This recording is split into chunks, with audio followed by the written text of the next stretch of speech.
Soy Fernando Chamán Medina, nací aquí en Las Palmas y soy médico pediatra y alergólogo, tengo los 2 títulos y desarrollé toda mi labor en el Hospital Insular de Las Palmas. Médicos que dejan huella, un podcast del Colegio de Médicos de Las Palmas.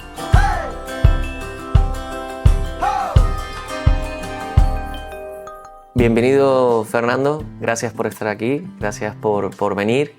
Gracias a ustedes. Fernando Chamán. Chamán es un nombre que los que conocemos Las Palmas de Gran Canaria, vivimos en Las Palmas de Gran Canaria, conocemos bien de cerca. Es un nombre que nos suena muy popular y curiosamente el apellido, pues no tenemos mucha historia. ¿De dónde viene el apellido Chamán? Es decir, porque está asociado a un barrio. ¿Tiene que ver algo con la familia? Sí, absolutamente. Es decir, Chamán es un barrio de la parte alta de la ciudad. Empezó a crecer a partir de los años 40 y pico y hoy día pues tiene casi 20.000 habitantes. Y por supuesto viene concretamente de mi abuelo. Mi bisabuelo era de origen suizo, de la parte alemana suiza, de esos valles alpinos que hacen frontera con Austria, la zona del Tirol. Un frío del demonio debe ser por allí, y probablemente no lo estaban pasando bien, que decidieron emigrar, porque las cosas no deberían irle bien. Y su primera estación creo que fue Madeira y después fueron ya a Tenerife. Ese señor que era mi bisabuelo, yo sé porque lo he leído en un libro de viajes de un señor alemán que se llama Fischer, que estaba en 1867, estaba en un hostal del Suizo en La Orotava. Bueno, pues ese bisabuelo mío, con una muchacha, mi bisabuela, de Buenavista del Norte, tuvo un niño, que por tanto es tinerfeño, no chicharrero, tinerfeño, y que ese fue el que después se vino a Las Palmas. Yo iba a venir con unas perrillas, puso en la calle Triana una ferretería y efectos navales. No hay que olvidar que en esa época, estamos hablando de finales del siglo XIX, pues el puerto de Las Palmas no estaba en la isleta, sino funcionaba el puerto de San Telmo. Entonces con la ferretería y los efectos navales debía hacer unas perritas, y entonces pues compró, junto con otras personas, las lomas de las Reollas, que hoy día es Chamán, y un poquito hacia arriba, ¿no? ¿Por qué le pusieron el nombre de Chamán? Usted sabe cómo es esto. El nombre más llamativo es el que se lleva, ¿no? Había otro señor, por ejemplo, que era Narciso Cabrera, pero Cabreras había muchos, Chamán nada más que uno, y se quedó con el nombre de barrio de Chamán. Y después, pues, de ahí viene realmente el nombre. ¿Por qué se considera inmigrante? Es que aquí prácticamente todos somos inmigrantes. Es decir, más tarde o más temprano todos hemos venido de fuera. La sociedad canaria ha tenido una particularidad, y es la capacidad de absorción que tiene, de integración del que va llegando. Entonces, vienen de fuera, sean del color que sea y sea de la clase social que sea. Poquito a poco, digamos que a lo mejor vienen de la península, ¿no? Pero ya sus hijos ya empiezan a absorber, a chupar de nuestra esencia, de nuestra idiosincrasia, y a los nietos ya son canarios mogofios. Eso es una cosa que se ha ido produciendo sistemáticamente, porque tenemos esa capacidad de absorción, en gran parte porque somos islas, y entonces tenemos una personalidad muy acentuada en nuestras islas, y localmente y como canarios, ¿no? Lo que está ocurriendo ahora, porque uno de los problemas grandes que tenemos en Canarias es la demografía, ya somos muchos, no hay cama para tanta gente, como se dice, ¿no? Es que yo compararía la migración con hacer salsa mayonesa. La mayonesa es una maravilla culinaria que se va haciendo batiendo huevos y se le va echando aceite poquito a poco. El arte de hacer una buena mayonesa es ir batiendo y echando el aceite poco a poco para que vaya cuajando, y la mayonesa cada vez tiene más calidad. Y la población, recibiendo inmigración, va ganando calidad. La inmigración, la mezcla, mejora la calidad de la población, mejora el género humano, porque todos venimos de distintos sitios y al final, todos, a lo largo de la historia de la humanidad, todos hemos emigrado a todos lados. Cambiando de color y cambiando de aspecto, porque las condiciones ambientales hacen que se cambie de aspecto. Y el negro es negro sencillamente porque para protegerse del sol, porque vivió durante su época en el sol. Y así es todo. Es decir, el cambio el que vive en Finlandia, en Laponia, pues ha sido blanco, pues porque no tenía que protegerse del sol. Incluso le venía bien, ¿comprende? Pero al final todos hemos ido una mezcolanza de cosas y la inmigración dentro de un pueblo como es el pueblo canario enriquece. Pero volviendo al ejemplo culinario, si en un momento determinado, pues la señora que está haciendo aquella maravilla de mayonesa de cada vez es mejor, a medida que se le echa aceite, se le echa inmigración. Si de pronto se le va la botella y le echa un chorro grande o se vuelca la taza, la mayonesa se corta. Y yo creo que ese símil vale un poquito para lo que está ocurriendo en nuestra población y en general en muchos sitios, ¿no? El exceso de inmigración de manera violenta pues hace que esa capacidad de absorción, de asimilación que siempre hemos tenido aquí, pues se nos va a hacer más difícil. Ahí, por ejemplo, con los elementos provenientes de América Latina es muy fácil porque hablan como nosotros, tienen una idiosincrasia muy parecida a la nuestra. Y tendrán rasgos indígenas a lo mejor, pero se adoptan fácilmente. Son gente además que viene a darnos, a trabajar en cosas que que muchos canarios no queremos, y a atender, por ejemplo, atender a nuestros mayores y a atender pues las casas, ¿no? Pero después hay la inmigración, por ejemplo, no la contra ellos, por supuesto, yo soy de ellos, pero la inmigración blanca, proveniente de Europa, pues esa viene con dinero, es muy bueno porque viene con dinero, pero también tiene efectos colaterales, como estamos viendo, en forma de encarecimiento de la vivienda y de ocupación de territorio, que hace que estas islas, que tenemos un equilibrio muy delicado entre ocupación y mantenimiento de nuestros espacios naturales, pues se están viendo comprometidos en nuestros espacios naturales. Váyase usted a Timafaya, váyase usted al Padre Teide y casi no se puede llegar. Y nace está a gusto ya ahí por la presencia masiva de gente, ¿no? Y esos espacios naturales lo están sintiendo y la perspectiva es que vaya a más. Y entonces, pues las islas van a ir perdiendo no ya su idiosincrasia como pueblo, sino hasta su belleza y su atractivo como lo ha sido hasta ahora y destino turístico. El natural de Las Palmas, ¿de dónde viene el estudiar medicina? La verdad es que yo desde muy niño, lo que yo recuerdo así, de 8, 9, 10 años, el empeño mío era poder llegar a estudiar medicina, ser médico, ¿no? Yo creo que no me hubiese importado haber sido biólogo, por ejemplo, ¿no? Pero es que en aquellos tiempos lo relacionado con la salud era prácticamente medicina. Y además con muchas dificultades, porque aquí no había facultad, ni aquí ni en Tenerife. Había que irse a la península.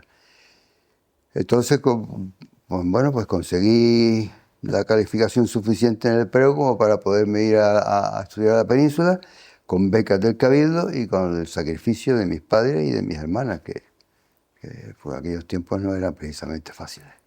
¿Se fue a estudiar a Salamanca? Me fui a estudiar a Salamanca y después hice la especialidad en Valladolid. Especialidad de pediatría. Claro. Con el catedrático que me había dado pediatría en Salamanca y que después pasó a la Universidad de Valladolid. ¿Por qué pediatría? Pediatría porque a mí me gusta en general la medicina interna, es lo que me atraía, ¿no? Y bueno, pues estudiando allí, pues el catedrático de pediatría me resultó especialmente atractivo trabajar con él y fue lo que me impulsó a elegir entre medicina interna o pediatría, pues pediatría. Los pequeños pacientes, ¿no? Pacientes pequeños, pero que realmente es una medicina interna aplicada a una determinada edad con unas características propias, claro. Y después de cuando terminó la especialidad, vino a Las Palmas de nuevo y empezó a trabajar en el insular. Estamos hablando del año 75. Yo llegué aquí en el año 71. 71. Entonces abrí un despacho privado, pero por las mañanas siempre procuraba ir al hospital de San Martín. Allí tuve la fortuna enorme de poder compartir el pase de visita de una persona excepcional que era don Juan Bosch. Don Juan Bosch Hernández, hijo de don Juan Bosch Millares. Esta saga familiar que hay muchas aquí, ¿no? en Las Palmas. Y bueno, don Juan era un hombre excepcional, no solo por sus conocimientos, sino por la manera tan especial de tratar a los pacientes, de conectar con ellos. Tengo anécdotas de esos inicios que le impresionan a uno de ver cómo era capaz de conectar con el viejito que estaba allí, con el cachorro metido en la cabeza. Llegaba don Juan, el hombre en su cama, ¿no? Y la tendencia era como señal de respeto de quitarse el sombrero. Y, Panchito, no se quite el sombrero, porque él consideraba que eso formaba parte casi de la persona. No tenía riesgo sanguíneo, pero casi, ¿comprende? Y el hombre se sentía más seguro de sí mismo cuando estaba con el cachorro que no cuando estaba con esa frente descubierta, era un poquito como si estuviera desnudo. Tenía esa facilidad enorme de conectar con la gente y la verdad es que me impresionó y tengo un recuerdo imborrable de don Juan. Pudo absorber bastante humanismo, ¿no? Pude absorber, pero ahora, al cabo de 2 años, pues, qué pérdida de tiempo hice y de conocimiento, porque no exprimí aquella ubre de sabiduría que se representaba don Juan, en todos los órdenes, tanto médicos como... Pero uno era muy joven y entonces pues tenía prisa porque hay que ir a la consulta, pero realmente aprendí mucho con él, pero pude haber aprendido mucho más. Bueno, pero todo queda, seguramente. Todo queda, sí, gracias a Dios. Entonces, en el 75 empezó en el insular. Ya en el insular como pediatra. Fue el momento casi de muda de los jefes de servicio, desde el San Martín al insular.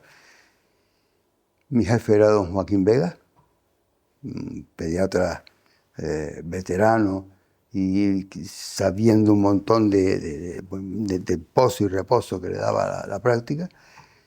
Y ya junto estaba don Rafael Santana Guerra, que fueron mis jefes durante todo ese tiempo que estuve en pediatría. ¿Y estuvo de pediatra del 75 al 83 más o menos? Más o menos. Casi 10 años, sí. ¿Y cómo era la medicina a finales de los 70? Es que es tanta la diferencia con la actual que yo creo que las nuevas generaciones no lo comprenderían. Era una cosa casi heroica, es decir, prácticamente uno no disponía nada más que de la conversación no con el paciente, porque en la pediatría se habla con los padres o a veces con la abuela. Y esa interacción no es fácil porque siempre, sobre todo en el caso de la abuela, tiende a exagerar o a disminuir, depende de la relación.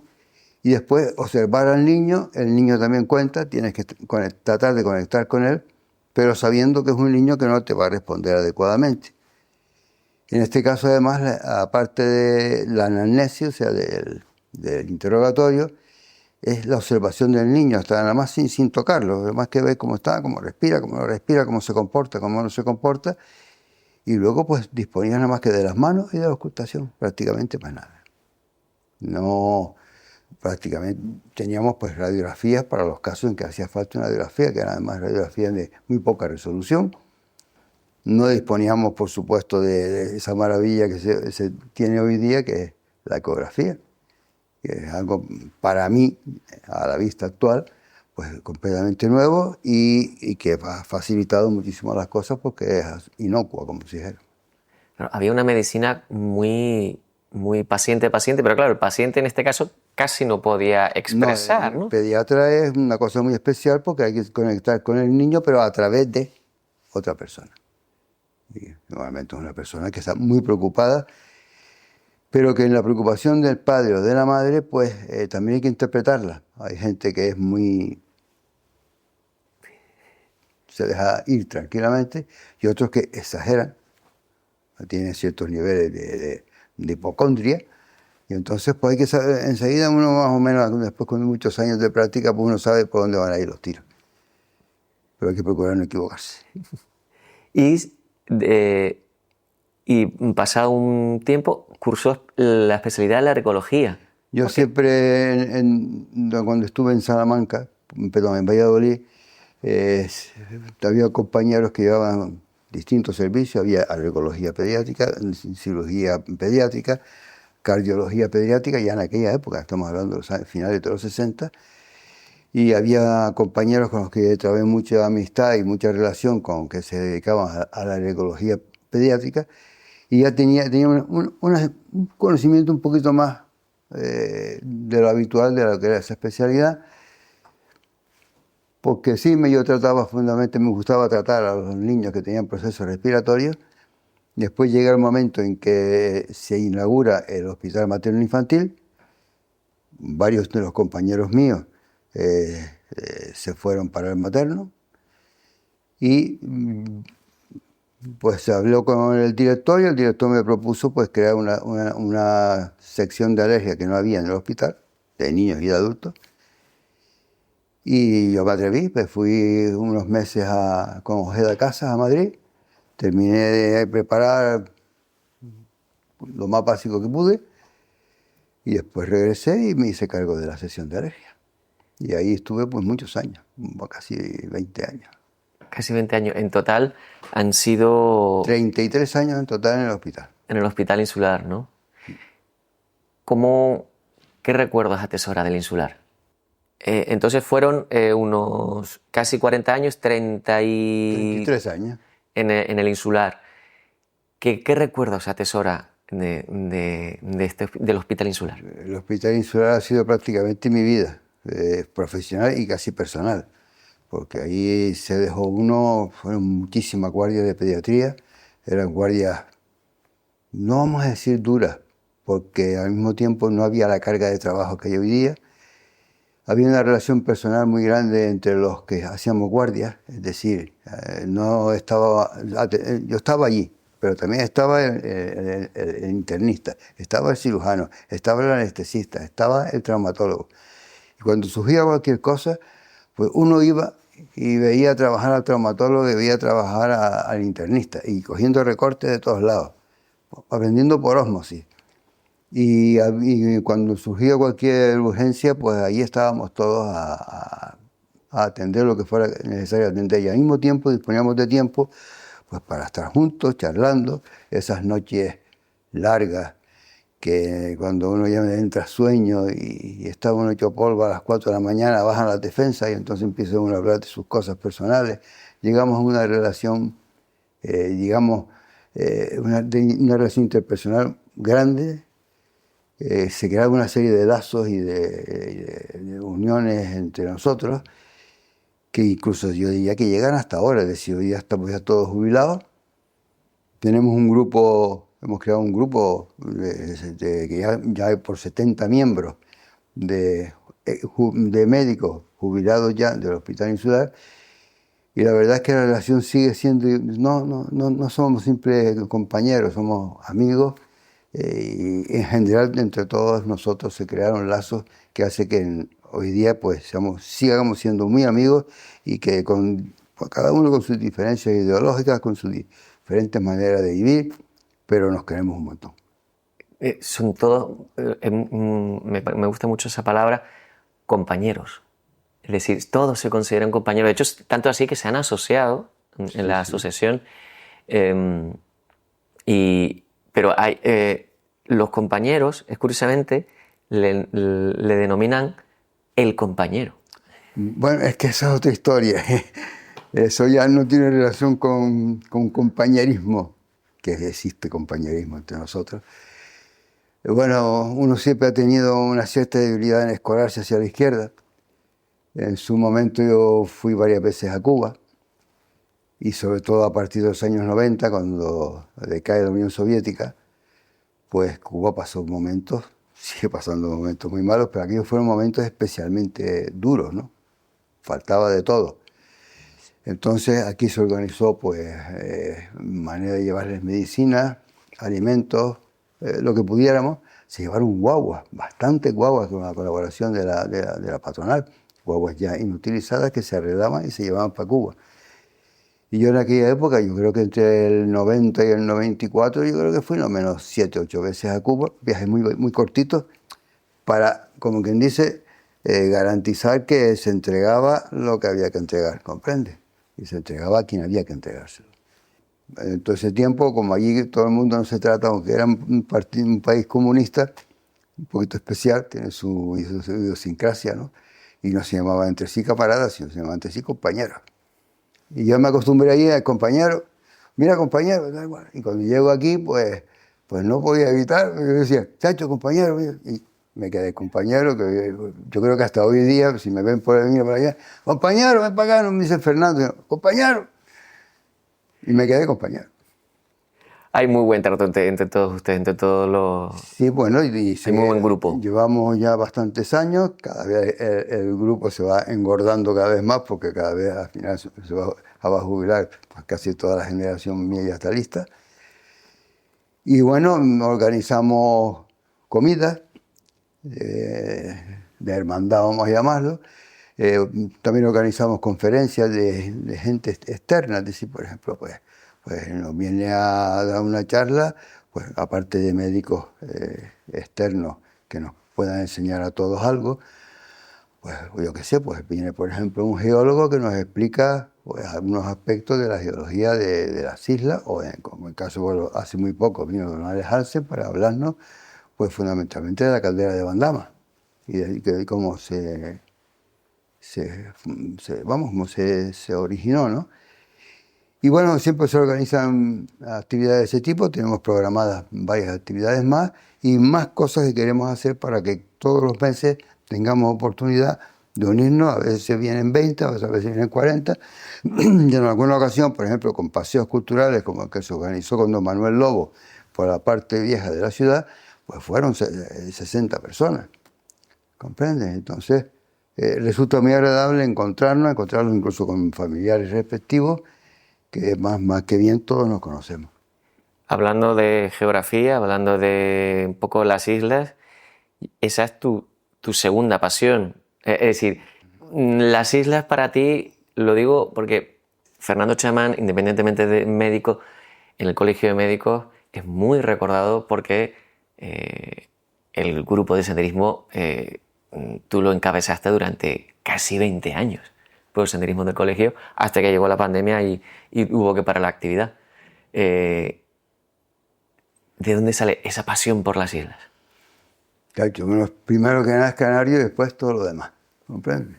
Y yo soy canario de 7 islas, además. La mía es esta, evidentemente, pero yo me siento igual de a gusto en el Hierro que en Lanzarote. Y eso es desde muy niño también, muy joven, ¿no? Pero solo se llama lo que se conoce. Y entonces es la tendencia a conocer cada vez más. Al principio, pues, nada más que con coche. Y después ya cuando uno ya es un poquito mayor, pues ya quiere conocer más y entonces te tienes que echar a caminar. Cuando nosotros, en el mismo hospital, se creó un pequeño grupo de senderistas que dirigía don Manuel Hernández, el oftalmólogo, el jefe de oftalmología en aquellos tiempos. Pero ahí estábamos otros como don Blas Saavedra, y no solo del hospital, sino también incluso gente del Negrín, como Cayetano Valle, como Tito Cabrera. Y bueno, pues nos dedicamos a caminar, casi heroicamente, porque fue ese momento de transición en que se inauguran las carreteras. Hay dos factores: emigración del campo a la ciudad, el campo se despuebla. Y luego... que los caminos dejan de transitarse. Uno iba a preguntar, mire, para ir de Teruel a los Arvejales, el viejo camino, va por la carretera, ¿qué se le ocurre coger el viejo camino? El viejo camino no es precisamente ese, pero casi todos los caminos de esta isla y casi de todas, pues estaban tremendamente deteriorados, porque no hay cosa que más deteriore un camino que su no uso. Estaban llenos de vegetación, cuando no perdidos por derrumbe, y entonces aquello es una especie de averiguación permanente de cómo íbamos, ¿no? Entonces ese pequeño grupo que lo constituían esos médicos y nuestras respectivas, mi mujer pues era una mujer de Valle Seco, y entonces no solo sabía de Valle Seco, sino esa intuición que tenía especial para descubrir caminos donde no la había, ¿no? Y después se fue añadiendo más gente y se constituyó ese grupito, y la verdad es que conocimos muy bien ya la isla de Gran Canaria. Y después yo por mi parte, pues cuando podía, hacía escapadas para las otras islas, procurando siempre asesorarse uno con gente. Pues tuvimos relación con don Arnoldo Santos, ilustre botánico palmero, con Mauro Fernández, que era el director de UNELCO en La Palma y conocía su isla a la perfección.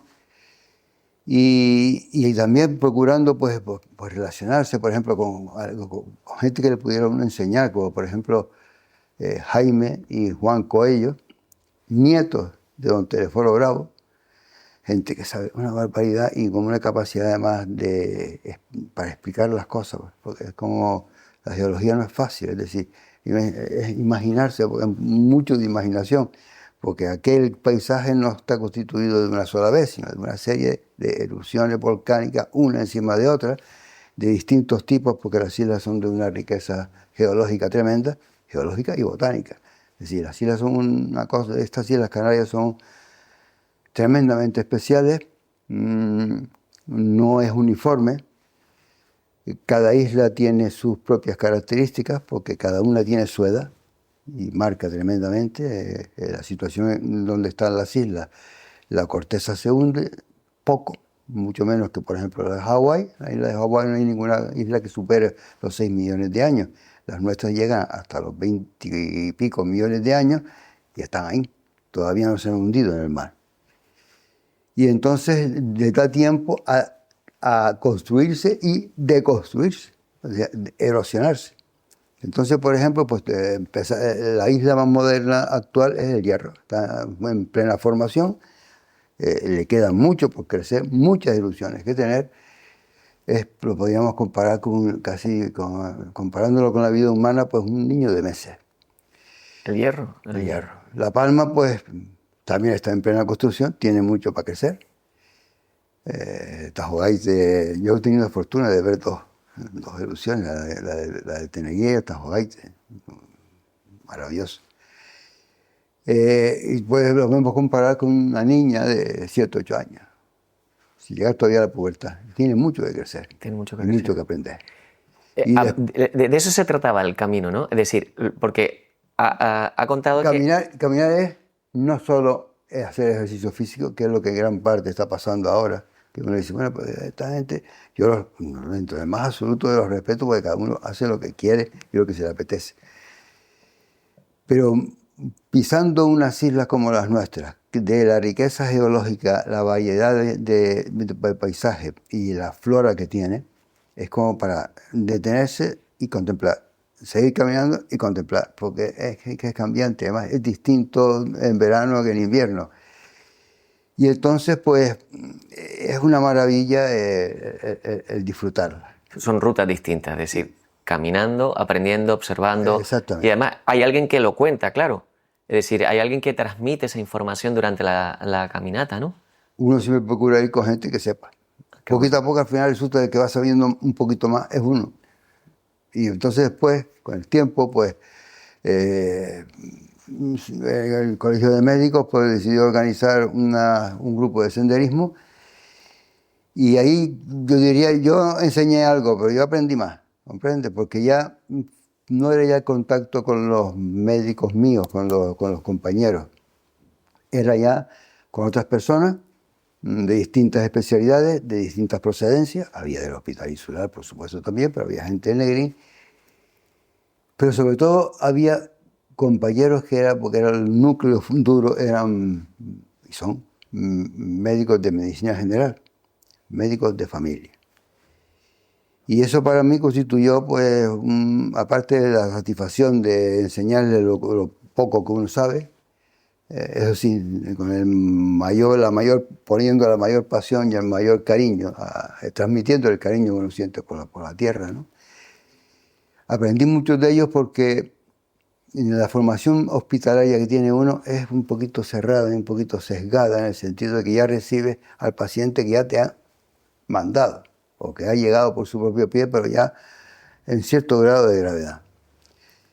En cambio, el descubrir la importancia tan grande que tiene la medicina de familia, el factor tan decisivo que es desde el punto de vista médico, pero sobre todo social, que desempeña el médico de familia, para mí fue, pues, dentro de mi torpeza, un descubrimiento muy importante y que me ha hecho valorar cada vez más el trabajo de los médicos de familia y lo necesario que es mejorar su situación y sus condiciones de trabajo. Entonces, está muy bien construir hospitales, dotar esos hospitales de lo mejor que sea, por supuesto, para tratar los procesos, pero de nada nos sirve tener un hospital maravilloso que en un momento determinado pues uno tiene una valvulopatía cardíaca, le meten a uno un tubo por aquí y me lo arreglaron en 5 minutos el compañero Paco Jiménez en el hospital. Eso está muy bien, maravilloso, pero es necesario que haya un médico de familia que te lo descubra. Y esto y todo, es decir, esa es la primera, el que recibe la ola y el que tiene que decidir qué puede tratar él y qué es lo que tiene que derivar. Y en ese sentido, hoy día además disponen de mucho más medios, porque la analítica ha mejorado muchísimo, la capacidad de detección, incluso por la telemedicina, pues es mayor. Pero no es posible una buena sanidad, una buena atención médica sin esa base fundamental que son los cimientos, que es la medicina de familia. Y eso lo aprendí caminando, mire usted. Caminando, qué curioso, qué curioso. Es decir... Pues me enseñaron ellos, claro. Claro. En las conversaciones, porque caminar no es solo es caminar, es broma, ahora esto, lo otro, y después hablar, y hablar mucho, y interaccionar con la gente. Después siempre hay una comida posterior de auténtica hermandad, y entonces pues fueron casi 20 años así. Si no llegué a aprender un poquito más, pues torpecería. Claro, de eso se trataba el grupo de senderismo, ¿no? De juntar diferentes médicos de diferentes ámbitos en una misma experiencia fuera del lugar de trabajo. Y claro, y qué curioso lo que has contado, que claro, el médico del hospital pudo salir fuera del hospital, sí, y conocer otras experiencias de otros compañeros. Otras experiencias médicas de otros, ¿comprende? Y cómo actúan y cómo se relacionan incluso socialmente. Y hay que tener en cuenta que cada persona, cada médico, cada persona es un ser que se relaciona con otros seres. Pero el médico de familia desempeña un papel esencial y tiene una especial capacidad, la inmensa mayoría de ellos, para relacionarse con su pueblo, con su grupo, con su cupo, pero que no es de ser como micropueblo del que ellos son responsables. Qué gran reflexión. Cambiando un poco de tercio, ¿qué pasó el 5 de marzo de 2008? ¿Algo poco convencional? Bueno, 5 de marzo, yo cumplo el 5 de marzo del 2008, fue el día que me jubilé. Vamos a ver. En aquella época, bueno, como uno de los veteranos del hospital, yo ya tenía una experiencia muy curiosa con motivo del 35 aniversario del hospital, no me acuerdo qué fecha fue, pero debe ser por a principios de los años 2000.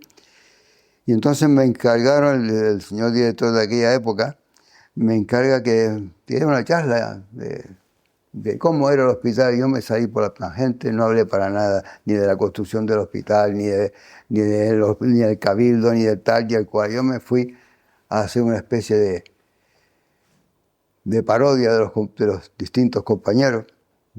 Gracias a Dios nos llevamos, como repito una vez más, un gran compañerismo. Yo me emití el lujo de hacer mis critiquitas y reírme de los pequeños defectos, pequeñas chanzas de determinados comportamientos, de la manera de hablar, de la manera de vestir, de la manera de vamos, características personales, ¿no? Aquí la gente se rió mucho, yo me lo pasé muy bien y todos en paz, ¿comprende? Entonces cuando llega la hora de pero no hablé para nada quise hacer partícipe a la gente el día que me despedía del hospital de mi experiencia personal fuera de la medicina, que es precisamente lo de las caminatas. Entonces quise pedí permiso para utilizar el salón de actos y allí di una charlita con muchas, bueno, aquí estamos hablando de hace casi 20 años, entonces 16 años. Y entonces lo que había allí eran las diapositivas, tenía un montón tengo miles de diapositivas de las islas. Y bueno, las islas como volcánicas que son, tienen algunos elementos muy distintivos, que son los roques, sobre todo las islas, llamemos nuevas, de Gran Canaria para allá, Gran Canaria, Tenerife y La Gomera sobre todo, y también el Hierro y La Palma, pues tienen esas estructuras, restos volcánicos, restos de diques volcánicos por donde salió en su día la lava, que ya han sido exhumados por la erosión y son muy característicos. Estamos hablando del Nublo, estamos hablando del Ventaiga, del roque de Idafe en La Palma, de los roques de La Gomera, del roque de Agando, del roque del roque de Vallehermoso, ¿no? El roque Cano, ¿no? Incluso el Hierro no tiene exactamente roques, pero sí tiene, digamos que diques muy característicos, como el que empieza en el risco en el camino de Jinama, ¿no? Y entonces pues quise expresarles todo esto, enseñar eso, y después, para mi sorpresa, que aquí yo tenía que terminar, pues uno ha ido sembrando pequeñas semillas y de pronto uno espera nunca que de ahí salga la hierba. Pues me sorprendieron cuando apareció por allí un grupo folclórico que se llama Almendro en Flor, que ensayaba en chamán, y yo, pues como dos o tres de sus componentes los trataba yo como alergólogo. Marcelino, una voz prodigiosa del barranco hondo de arriba, bueno, donde está el disco caído. Y para sorpresa mía aparecen por ahí, tingue, y me dedico a una malagueña referido a mí. Fue un momento muy emotivo para mí. Después me hicieron una parodia ahí. Willy, uno de los, se llamamos ahora celadores, pero antes eran los porteros y los auxiliares, ¿no? Me hizo una parodia ahí vestido de bruja y demás. Fue muy emotivo, tengo un recuerdo inolvidable, porque hay una cosa que no he dicho, una de las características del hospital que me impresionó porque era muy distinto a lo que yo estaba acostumbrado a ver en los hospitales que había estado en la península. Y es que la relación, cada uno estaba en su sitio, médicos, ATS y auxiliares y las clases subalternas. Pero en nuestro hospital siempre fue muy permeable, dentro del respeto absoluto a la jerarquía, pero era permeable, es decir, las ATS mías eran compañeras, totalmente. Yo era el doctor Chamán, vale, pero para mí eran Tere o Loli o Juana Mari, ¿no? Entonces, y es una relación muy fluida, no estratificada, casi rígida, en la que poco menos que la relación era de ordenador, del que ordenaba y el que obedecía. Eso se producía en otros hospitales y en el Hospital Insular durante muchos años no se produjo. Y tengo noticias de que, en fin, que eso cada vez se va un poquito deteriorando, entre otras cosas por simple crecimiento, y ya no nos conocemos tanto porque cada vez hay más gente nueva, pero creo que todavía permea lo suficiente para que la atención en el Hospital Insular sea un puntito especial en ese sentido de relación entre las distintas categorías. Siempre algo queda, ¿verdad? Sí, aunque sea en el fondo, uno escarpa, y aquí en nuestra gente en los campos y en los guanches, ya lo llamaban ERE, y es que cuando llueve en el barranco desaparece el agua, pero siempre hay zonas arenosas en las que se sabe que se escarba y al fondo sale un charquito de agua donde puede beber la cabra. Siempre has sido muy modesto, por así decir, si me lo permite comentar, en el ámbito de los hitos profesionales. Documentando esta entrevista, pude encontrar una investigación muy interesante sobre alergia en la ciudad de Las Palmas de Gran Canaria, que se descubrió datos muy interesantes sobre la actividad portuaria y el resto de la ciudad. ¿En qué consistía esa investigación? Bueno, vamos a contar las cosas. Esa investigación que usted dice la hizo Domingo Ponce. Don Domingo Ponce de Arencibia, firiense de pro, más conocido por su actividad deportiva, porque es presidente del Club Deportivo Firga y de la Unión Deportiva Las Palmas. Pero fue un médico excepcional, cardiólogo y alergólogo. Y él se dio cuenta, aparte de eso, Domingo tiene una capacidad también de relación con la gente en general y con los pacientes en particular, realmente espectacular. Fue un hombre único y tenía un carisma súper especial. Y si usted le pregunta pues, a Germán Débora y a Paco Castellano, que eran de su época, pues le dirán que él entraba en el vestuario y era como si entrara, como si resplandeciera, ¿comprende? Como después del vestuario se iluminara, ¿no? Y lo mismo era para sus pacientes, porque tenía ese don que no ni se compra ni se vende, se tiene, se nace con él. Y él lo tenía. Pero aparte de eso, él se dio cuenta de una cosa, estamos hablando de los años 60, ¿eh? En el puerto había un silo para cereales y en aquellos tiempos no había contenedores. El cereal venía de barcos cerealeros que desde la bodega enchufaba hacia el silo y rellenaba el silo con el cereal que venía ya pues, lleno de polvillo. Y él se dio cuenta de que en determinados momentos del año, cuando llegaban justamente coincidiendo con la llegada de los buques cerealeros, pues resulta que había como un brote de asma en la ciudad de Las Palmas. Ahora sí que estamos hablando de la ciudad de Las Palmas.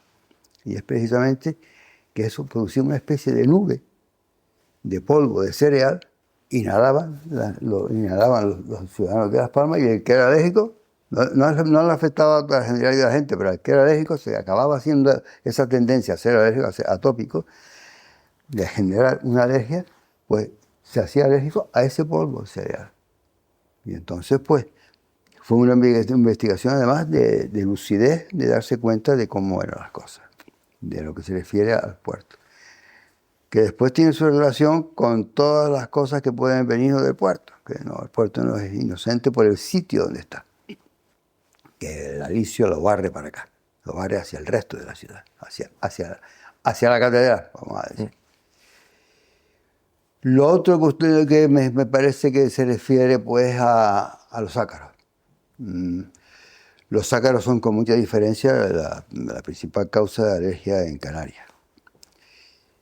Y entonces, pues, había que hacer un estudio y mi mujer y yo nos dedicamos a recorrer las 7 islas, no fue solo Las Palmas, Gran Canaria, por supuesto, fue preferente porque nos era más fácil, pero fuimos recorriendo casas, pidiendo permisos a través de los médicos de cabecera, que nos autorizaban, hablaban con fulanito porque no hacía falta que fueran alérgicos, eran colchones de casas de distintos sitios de las islas, teniendo en cuenta que es distinto el clima en la costa, en la medianía y en la cumbre. O sea, recogían muestras de ácaros de los colchones. De los colchones.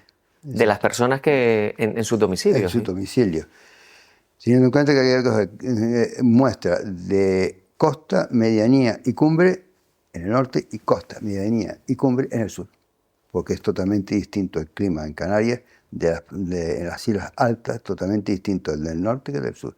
Entonces ahora al sur ahora está casi desertificado porque lleva ya 4 años sin caer una borrasca del suroeste, que es la que da agua allí. El norte, en cambio, es más que bien, aunque llueve poco, pero se mantiene. Las condiciones climáticas son muy distintas y realmente al final pues lo que se vino a demostrar es lo que ya prácticamente se sabía, que los ácaros viven en zonas húmedas. Y prácticamente hay ácaros en toda Canarias, menos en el único sitio donde no encontramos haciendo 24 muestras fue en Vilaflor, en Tenerife, que está a 1500 metros, y en el sur, en una zona muy seca.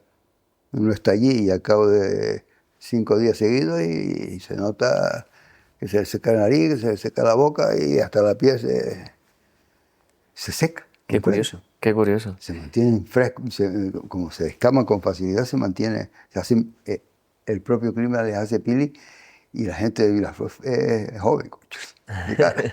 Echando mirada atrás, ¿qué es lo que le recomendaría a los médicos que van a comenzar o que están comenzando, que están empezando la especialidad? Es decir, al médico joven, ¿qué le recomendaría bajo su prisma de experiencia? Bueno, vamos a ver, se va a encontrar con una medicina que es totalmente distinta a la que yo tuve que practicar y lo que practicamos los de mi generación. Una medicina muy tecnificada, de la que solo cabe esperar que cada vez se tecnifique más, se haga cada vez más telemedicina. Me imagino, porque si ya ellas echan la imaginación, pero es fácil echarle esa imaginación, que la inteligencia artificial va a cambiar muchos parámetros. Entonces, tendrá que prepararse de eso no hay que decir. Si vas a ser médico, tienes que curar gente, pues tienes que estar a la última y utilizando las herramientas más convenientes en cada caso. Y van a tener muchas herramientas. Lo único que les diría, aparte de determinadas especialidades, como es radiología, como es laboratorio, o en fin, que no hace falta contacto con pacientes. Pero al final, ese paciente al que le he diagnosticado lo que sea en el laboratorio, al final va a pasar a un médico que es el que tiene que comunicárselo al paciente y poner el tratamiento. Y ahí es donde hay que procurar no perder el necesario contacto humano. Y es delicado porque la tendencia cada vez, eso no basta una pantalla, un pantallazo y un WhatsApp con imagen. El paciente al que le van a diagnosticar algo que no sea agradable, o es agradable, y sus familiares que están presentes, tienen que tener, no solo, tienen que oír al médico hablarle y ver qué cara pone, qué es lo que expresan sus ojos, y la confianza para decirle, tú te vas a curar, mi niño, o, bueno, la cosa no está bien planteada. Y ese trato humano, médico-paciente, eso yo creo que es imposible que se pierda. Y el de practicarlo bien a practicarlo mal, lo va a hacer por encima de toda la tecnología que tenga, lo va a definir como buen médico o solo un médico regular. Imagino que en ese trato de pacientes, de toda su trayectoria, seguro que hay alguna anécdota interesante que nos puede contar, que siempre seguro que ha estado en algún almuerzo, algo que seguro que se puede contar, alguna anécdota interesante. ¿Con paciente o sin paciente? La que usted quiera. Es que uno tiene recuerdos dolorosos. Bueno, desgraciadamente uno ha visto irse mucha gente, claro. No tanto en pediatría. La pediatría, gracias a Dios, es una especialidad en la que no mueren muchos niños, gracias a Dios. Pero yo y gran parte del personal de pediatría de los años 60, bueno, digamos los 60, no, 70, 75, nos marcó mucho y yo creo que el nombre Cecilio a cualquiera de las chicas que hoy día pues tiene esos 70 años y se van a acordar y se les van a llenar los ojos de lágrimas. Cecilio era un niño que tenía una leucemia, estaba bastante solito y se estuvo en el hospital tratándose, los medios eran pocos. Tampoco es que hayan mejorado exageradamente ahora, pero han mejorado muy sustancialmente en aquellos tiempos. Un poco menos que acompañarlo y poner un tratamiento brutal desde el punto de vista de efectos secundarios. El niño no lo pasaba nada bien, todo el personal estaba volcado en él, pero llegó su día. Y fue inolvidable el niño despidiéndose, yo no me quiero morir, ¿por qué me tengo que morir? yo quiero vivir. Y así se nos fue. Ese es el recuerdo horrible que tenemos todos de lo que es la realidad de la vida. Y después, pues uno pues tiene un montón de anécdotas.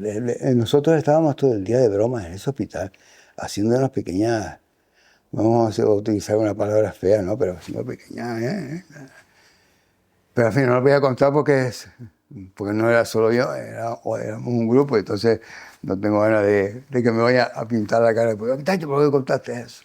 Pero fueron golpes geniales de algunos compañeros inolvidables como Carleón, como Pepe Ortega, como gente, grandes médicos y al mismo tiempo gente tremendamente ocurrente y divertida. Todavía está por aquí, e incluso aquí en esta casa. Bueno, es un nombrete, ¿no? Y que es un hombre tremendamente ocurrente para hacer bromas. Atesora grandes compañeros y grandes amigos. Sí. Y entonces, pero yo tengo una anécdota muy simpática le haces un interrogatorio a un paciente con una alergia y le preguntas que dónde vive, dónde no vive, las características de la casa, cuál es su trabajo. Y bueno, la alergia que tenía esta señora pues era fundamentalmente en tiempos primaverales, entre marzo y junio, cuando se ponía ya mala. Y yo tenía que averiguar si había algún polen por ahí que pudiera ser culpable, aunque hay relativamente pocos pólenes importantes en las islas que es capaz de producir alergia, pero los hay. Y entonces bueno, ¿usted dónde vive? Vivo aquí en el Calero, en Telde. Y entonces, y mire señora, y usted va mucho al campo, dice. Yo prefiero ir a Hiperdino, que me queda más cerca. La culpa fue mía, claro, preguntarle a una persona que vive en el Calero, que prácticamente casi vive en el campo. En aquellos tiempos eran una fila de casas que subía y campos alrededor. Pues preguntarle al campo tenía que referir a la Mareta. Pero fue una cosa muy, muy llamativa. ¿Cuál fue el momento más gratificante? Recuerdo una guardia, esas guardias medio heroicas que teníamos allí en el hospital con bastante pocos medios, aparece de golpe porque en aquellos tiempos pues no había ambulancia. Bueno, había ambulancia, pero la gente iba con el coche y el pañuelito blanco. Sí, que viene alguien. Se baja una familia con un chiquillo de unos 8 o 9 años, azul, o sea, cianótico, asfixiado. Cianótico es decir, se nos muere. El pediatra era yo que tenía que tratar de sacarlo arriba. Y bueno, pues, no, es que se atragantó, estaba comiendo un bocadillo de pollo y se me atragantó. Ya, mira, en aquel momento aparece y se tiró en plancha ahí, apareció, porque ya te digo, la guardia la hacíamos casi todos juntos, un anestesista, el doctor Balaguer, desgraciadamente murió, y murió además en acto de servicio yendo a buscar un paciente en una avioneta, porque era piloto, a la península. Apareció Balaguer por ahí, que era un catalán extraordinario, y se tiró materialmente en planta hacia el chiquillo. Fue la primera vez en mi vida, estamos hablando de los años 75, 76. Le hizo la primera vez que veía hacer la maniobra de Heimlich, que no salió, y ya desesperado le pegó un puñetazo en la espalda y salió disparado. El bolo de pan y pollo. Y el chiquillo fue como verlo nacer otra vez, ¿no? Entonces, inolvidable ese rato de abrazos de los padres con el hijo y del abrazo de los padres con todos nosotros que estábamos allí, pues ahí se reunió todo Dios. Y bueno, igual que te conté lo de Cecilio, pues te tengo que contar esto otro, casi de un lado de la muerte a la vida. Muy bonito, muy emotivo. Fernando, muchas gracias. A ustedes mismos. Gracias por estar aquí, por compartir todos estos momentos con todos los compañeros. Como sabes, esta es tu casa y bienvenido siempre. Muchas gracias.